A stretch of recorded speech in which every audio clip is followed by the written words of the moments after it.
જે કોઈ ખેડૂતોને પીવીસી ના પાઇપ લેવા છે એ પણ ગવર્મેન્ટ માન્ય ISI ના અને એમાં પણ આઈ ખેડૂતના સબસિડી માન્ય રહેવાના છે। એટલે ખાસ ધ્યાન રાખજો, તમે કોઈ પણ જિલ્લા અથવા તાલુકામાંથી લો તો આઈ ખેડૂત અને ISI પ્રમાણિત કંપની હોવી જોઈએ। વિડીયોને એન્ડ સુધી જોજો। આજે આપણે સુરેન્દ્રનગર જિલ્લાની કંપનીની વિઝિટ અને ક્વોલિટી ચેક કરવાના છે। સુરેન્દ્રનગર જિલ્લામાં એક જ કંપની આપવાની છે, જે કંપની તમને અત્યારે હું દેખાડી રહ્યો છું। તો આજે આપણે પહોંચી ગયા છીએ A1 PVC પાઇપની કંપનીએ। સૌથી પહેલા જ આપણે અહીંનું ક્વોલિટી ચેકિંગ કરવાનું છે, આની લોડ કેપેસિટી ચેક કરવાની છે।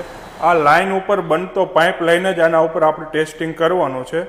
આ છે અશોક લેલન્ડનું લોડિંગ વ્હીકલ મિની ટ્રક છે, જોઈ રહ્યા છો। તેના ઉપર આનો લોડ કેપેસિટી ચેક કરી રહ્યા છીએ। ક્વોલિટી તમે જોઈ રહ્યા છો બેસ્ટ રહેવાની છે। મિત્રો, તમે જો સુરેન્દ્રનગરના હોય અને એકદમ સ્ટાન્ડર્ડ ક્વોલિટીની તમારે જો પાઇપ લેવી હોય તો આ A1 પાઇપ બેસ્ટ રહેવાની છે તમારી માટે। આ કંપની સરકારની વાસ્મો, સરદાર સરોવર નિગમ જેવી અન્ય ગવર્મેન્ટ સંસ્થાઓ માટે કામ કરે છે। મિત્રો, તમારે પણ જો પાઇપ લેવાના બાકી હોય તો અત્યારે પહોંચી જાઓ ગવર્મેન્ટ માન્ય A1 પાઇપમાં। આ વિડીયોને શેર કરી દેજો તમારા ખેડૂત મિત્રને જેને પાઇપ લેવાના બાકી છે, અને આની વધારે માહિતી માટે ડિસ્પ્લે ઉપર નંબર આપેલો છે, વાતચીત કરી શકો છો।